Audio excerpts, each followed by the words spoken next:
TikTok et la santé mentale, plus de la moitié des vidéos les plus vues diffusent des informations trompeuses. Une étude britannique récemment publiée tire la sonnette d'alarme, plus de 50% des vidéos les plus populaires sur TikTok portant sur la santé mentale contiendraient des informations fausses ou trompeuses. Dans un contexte où des millions d'utilisateurs, souvent jeunes, se tournent vers les réseaux sociaux pour trouver du soutien ou des réponses à leurs troubles psychiques, cette nouvelle soulève de vives inquiétudes. Une dérive inquiétante du « fast compte psychologique ». Des chercheurs ont analysé les 100 vidéos les plus visionnées sous le hashtag Mental Health Tips. Résultat, 52 d'entre elles diffusaient des conseils jugés inexacts, simplistes ou mal interprétés. Ces contenus, souvent très engageants visuellement, simplifient à l'extrême des problématiques complexes comme la dépression, l'anxiété ou les troubles du comportement, au point de favoriser l'autodiagnostic ou de retarder une prise en charge médicale appropriée.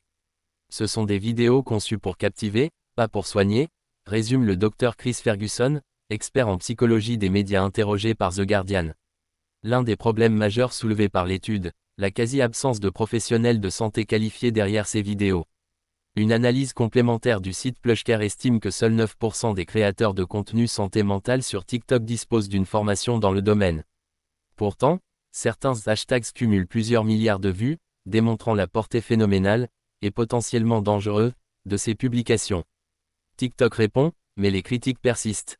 Face à ces révélations, TikTok affirme travailler activement avec des institutions de santé pour modérer les contenus trompeurs. La plateforme affirme que 98% des vidéos problématiques sont supprimées avant d'être signalées, notamment via des partenariats avec des ONG spécialisées. Mais pour de nombreux observateurs, cela ne suffit pas.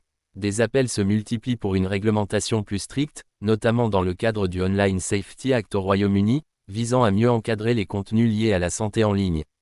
Alors que les troubles psychiques explosent chez les jeunes, l'information santé sur les réseaux sociaux ne peut plus rester sans garde-fou. Si certaines vidéos ont un effet positif en brisant les tabous ou en favorisant l'expression, la frontière entre sensibilisation et désinformation est aujourd'hui trop floue.